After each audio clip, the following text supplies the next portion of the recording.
This is Mudassir Raza from impact biology class. आज की इस वीडियो में हम लोग देखेंगे Bihar board class 12th biology का 2012 का प्रीवियस ईयर क्वेश्चन हम लोग डिस्कस करेंगे। इंग्लिश मीडियम में इसका हम हिंदी भी बोल देंगे और हो जाएगा। चलिए तो शुरू करते हैं। पहला क्वेश्चन है, the process of formation of gamete is called. युग्मक के बनने की प्रक्रिया को क्या कहते हैं? युग्मक के बनने की प्रक्रिया को क्या कहते हैं? गैमीटोजेनेसिस, साइटोकाइनेसिस, स्पोरोजेनेसिस, मियोसाइट। तो गैमीट के बनने की प्रक्रिया को क्या कहते हैं? गैमीटोजेनेसिस कहा जाता है।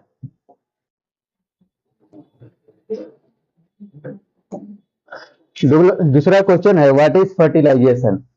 निषेचन क्या होता है?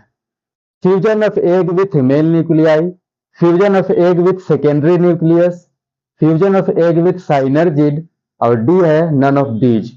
निषेचन किसे कहते हैं? तो निषेचन क्या होता है? अंडाणु और स्पर्म के न्यूक्लियस के संलयन को क्या कहा जाता है? फर्टिलाइजेशन कहा जाता है। तो ये हो जाएगा पहला ऑप्शन सही, fusion of egg with male nuclei. अगला क्वेश्चन है तीसरा, who considered as father of genetics? आनुवांशिकता के पितामह किन्हें कहा जाता है? Hugo de Vries, Morgan, Mendel, Darwin. तो फादर ऑफ जेनेटिक्स किन्हें कहा जाता है? मेंडल को फादर ऑफ जेनेटिक्स कहा जाता है।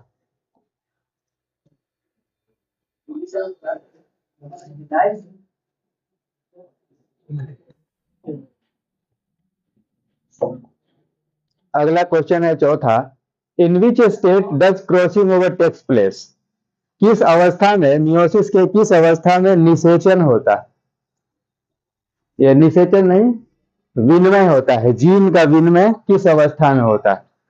लिप्टोप्रीन, साइटोकाइनेसिस, पैकिटीन, डाइकाइनेसिस। तो हम लोग जानते हैं मियोसिस के दौरान किसमें होता है क्रॉसिंग ओवर? पैकिटीन अवस्था में क्रॉसिंग ओवर होता है, जीन विनिमय। पांचवा क्वेश्चन है, nucleic acids are polymer of. Nucleic अम्ल किसका बहुलक होता है? Nucleotide, nucleoside, amino acid, nucleoprotein. तो न्यूक्लिक अम्ल किसका पॉलीमर होता है? न्यूक्लियोटाइड का पॉलीमर होता है। अगर हम लोग देखें न्यूक्लिक एसिड का क्या क्या घटक होता है, तो शुगर, नाइट्रोजिनस बेस और फॉस्फेट। जब शुगर और नाइट्रोजिनस बेस दोनों मिलता है तो क्या बनता है? न्यूक्लियोसाइड बनता है।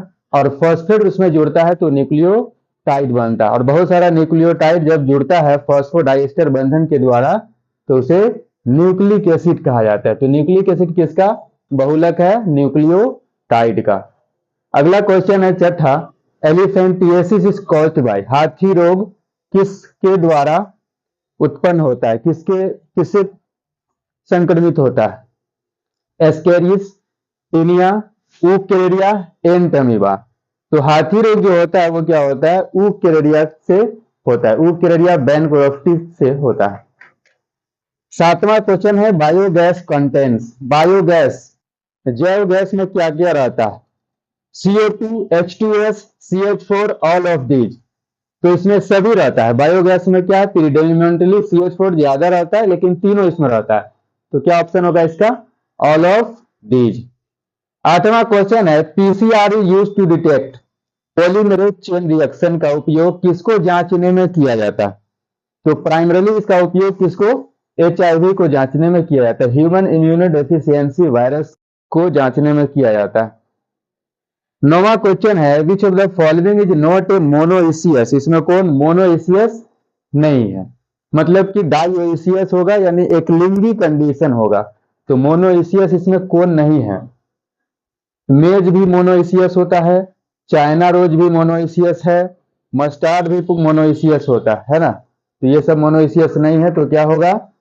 पपाया इसमें मोनोइसियस नहीं है। मतलब क्या है पपाया? डाइओइसियस है।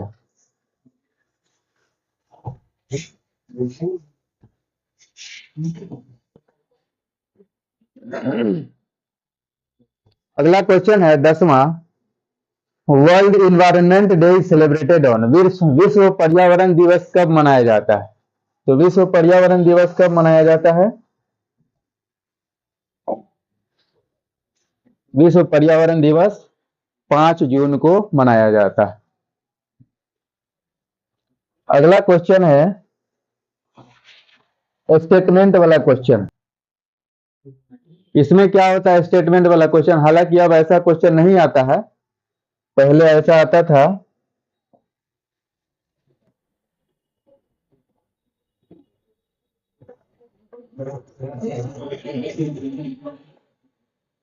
अगर दोनों स्टेटमेंट सही है और दूसरा स्टेटमेंट पहला का एक्सप्लेनेशन करता है तो ए ऑप्शन होता है। दोनों स्टेटमेंट सही है, दूसरा पहला का कोई व्याख्या नहीं करता है तो उसका बी होता है।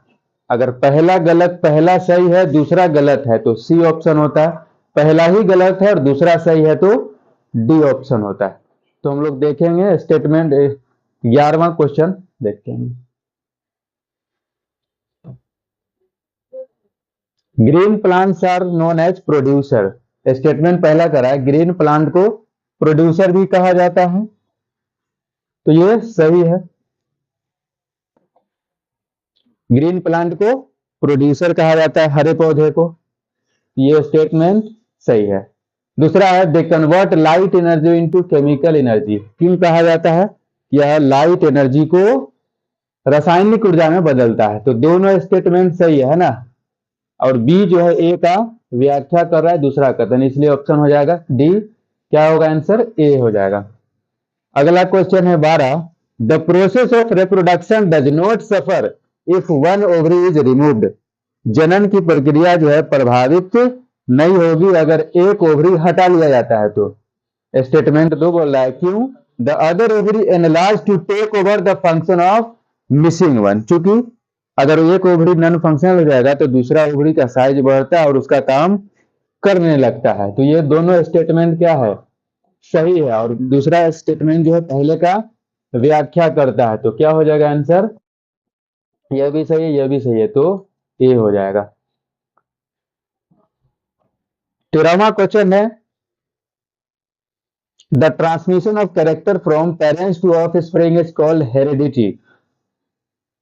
माता पिता से बच्चों में लक्षण जो जाता है उसे क्या कहते हैं? उस प्रोसेस को हेरिडिटी कहा जाता है। ये कथन भी सही है। और स्टेटमेंट 2 है Mendel propose the theory of inheritance. Mendel ने क्या नियम दिया? वंशागति का नियम दिया। तो ये भी सही है। दोनों स्टेटमेंट सही है, लेकिन दूसरा का पहले स्टेटमेंट से कोई रिलेशन नहीं है, तो इसका ऑप्शन हो जाएगा बी। 14वां क्वेश्चन है microbes are valuable to human beings.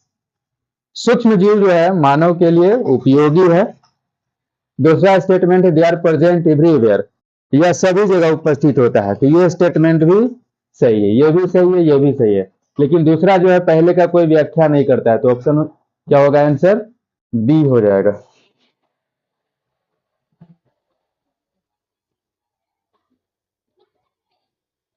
अगला क्वेश्चन है स्टेटमेंट वाला, deforestation contributes to global warming. जंगलों की कटाई से, वनों की कटाई से क्या होता है? वैश्विक उष्मन होता है। दूसरा है greenhouse gases are CO2, methane and CFC। तो दोनों कथन सही है। यही है कि दूसरा कथन जो है पहले कथन का उसका कोई रिलेशन नहीं है। तो ये भी सही है और ये भी सही है, तो आंसर क्या हो जाएगा? लेकिन कोई एक्सप्लेनेशन नहीं करता है, तो आंसर हो जाएगा बी हो जाएगा।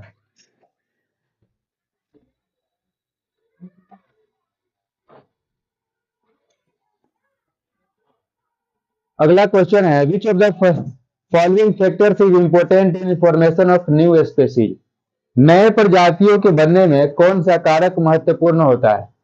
तो म्यूटेशन है ना, जीन म्यूटेशन के कारण, धीरे धीरे म्यूटेशन परिवर्तन होने के कारण नई जीवों का उत्पत्ति होता है। अगला क्वेश्चन है 17वां restriction enzymes are. Restriction enzyme क्या होता है? Exonuclease, endonuclease, ligase, polymerase. तो रेस्ट्रिक्शन एंजाइम क्या होता है? एंडोन्यूक्लियस होता है। 18वां क्वेश्चन है, national park protection is provided to. National park में प्रोटेक्शन सुरक्षा किसे दिया जाता है? फ्लोरा को, फौना को, इकोसिस्टम को, both flora and fauna.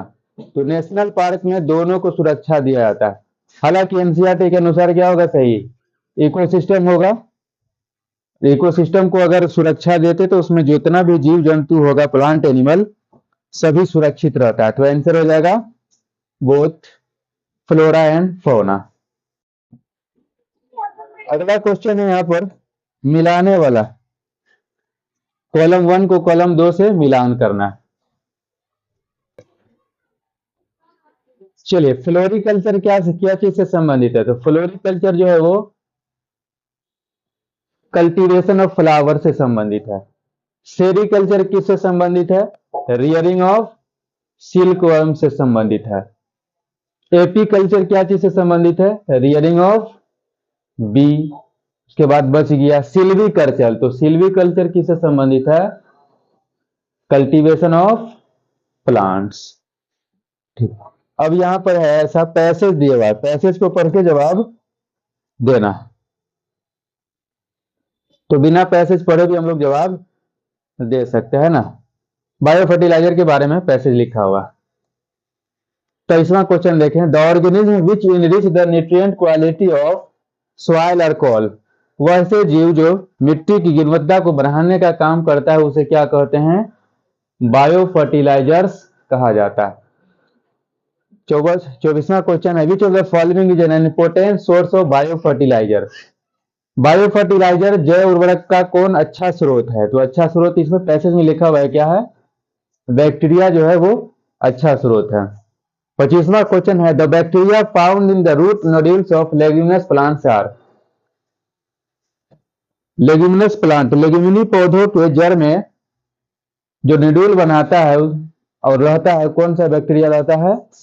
Rhizobium रहता है। तो हम लोग आज देखे हैं 2012 का प्रीवियस क्वेश्चन बायोलॉजी सब्जेक्ट का। इसी प्रकार से हम लोग प्रत्येक वर्ष का देखेंगे। और वीडियो पाने के लिए हमारे YouTube चैनल को सब्सक्राइब करें।